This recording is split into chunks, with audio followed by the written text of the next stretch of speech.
कानी बहू। किशोरी लाल जी के बेटे राघव की शादी की बात जगह जगह चल रही थी, लेकिन किशोरी लाल जी को कोई लड़की पसंद ही नहीं आती थी। और उसकी एक ही वजह थी, किशोरी लाल जी का लालची होना। उनको लड़की वालों से मोटा दहेज चाहिए था और इसी चक्कर में एक दिन वो एक बहुत पैसे वाले के घर अपने बेटे का रिश्ता लेकर पहुंचे। उस आदमी का नाम था ओम प्रकाश। देखिए किशोरी लाल जी, मेरी एक ही बेटी है और मेरी सारी संपत्ति जायदाद सब कुछ मेरी बेटी नैना का ही है। पापा, नाम से लगता है बहुत खूबसूरत होगी। कितना अच्छा नाम है ना, नैना। हाँ, वैसे बात तो सही है आपकी। अब इतना पैसा है, जमीन जायदाद है, इकलौती बेटी, आप भी क्या करेंगे? सब कुछ उसे ही देंगे ना। बिल्कुल ठीक पहचाना आपने। बस बेटे की शादी और सारी जायदाद उसके नाम। पापा, बिना देखे हाँ कर दीजिए ना। इतना अच्छा रिश्ता फिर कहाँ मिलेगा? माला माल हो जाएंगे हम।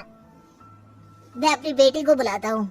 अरे नहीं नहीं नहीं नहीं, आपकी बेटी का नाम नैना है, सुनकर ही लगता है बहुत सुंदर होगी। रहने दीजिए अंकल, मैं तो आपकी बेटी के नाम से इतना खुश हो गया हूँ कि उसे बिना देखे शादी करने को तैयार हूँ।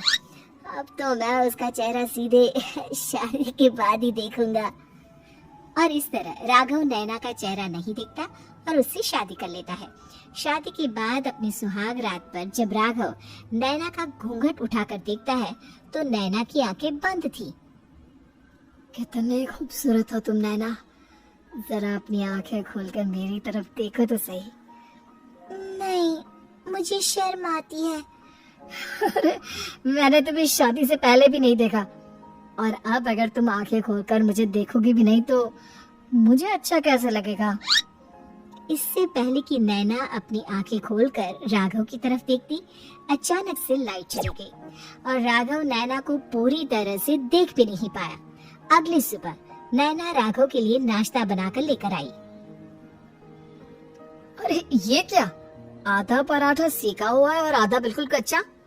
ये तुमने क्या किया नैना? बहू, तुमने क्या आधा पराठा तवे से नीचे लटका कर रखा था, जो आधा सेका है और आधा कच्चा? मुझे जितना दिखेगा उतना ही तो सीखूंगी ना पापा जी। जहाँ जहाँ मुझे नजर आ रहा था वहाँ मैंने सीख लिया, जहाँ जहाँ नहीं दिखा वहाँ कच्चा रह गया होगा।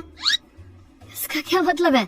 ये कैसा मजाक कर रही है तुम? अरे बहू, तुमने इतना लंबा घूंघट क्यों लगाया हुआ है?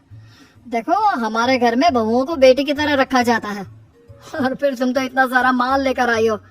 देखो, ये घूंघट डाल कर रखने की कोई जरूरत नहीं है।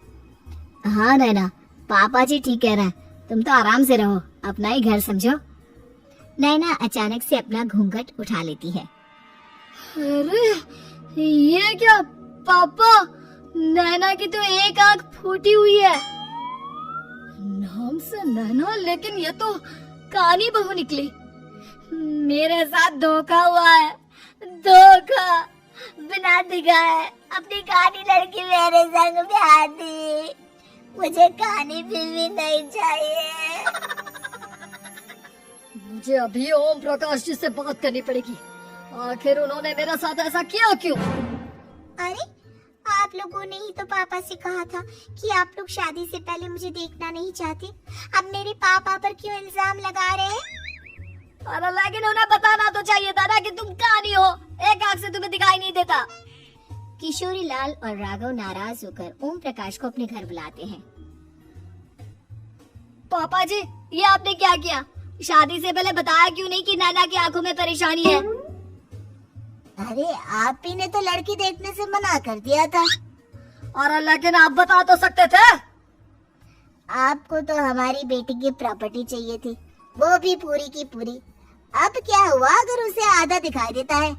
प्रॉपर्टी तो आपको पूरी मिल गई ना। अरे ये क्या बात हुई? मेरी शादी प्रॉपर्टी से नहीं, आपकी बेटी से हुई है। अब ये तो पहले सोचना चाहिए था, तब तो मेरी प्रॉपर्टी देखकर तुम्हारी जुबान लपलपा रही थी।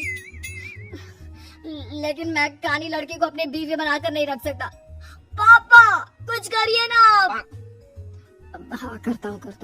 देखिए ओम प्रकाश जी, आप हमारे साथ ऐसा नहीं कर सकते। और तुम देखो, अगर तुमने मेरी बेटी से शादी तोड़ी ना, तो जो भी प्रॉपर्टी मैंने तुम्हें दी है वो तो पूरी की पूरी वापस ले ही लूंगा, और आधी प्रॉपर्टी तुम्हारी भी लूंगा। अरे मेरी आधी प्रॉपर्टी भला क्यों लेंगे आप?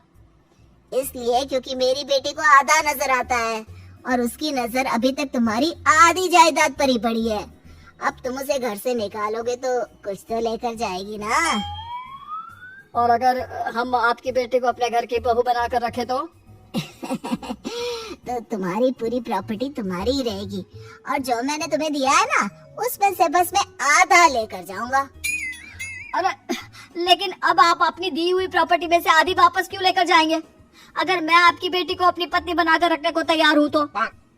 इसलिए ताकि भविष्य में अगर तुम मेरी बेटी को धोखा दो तो उसके पास कुछ तो रहे जो पति का हो।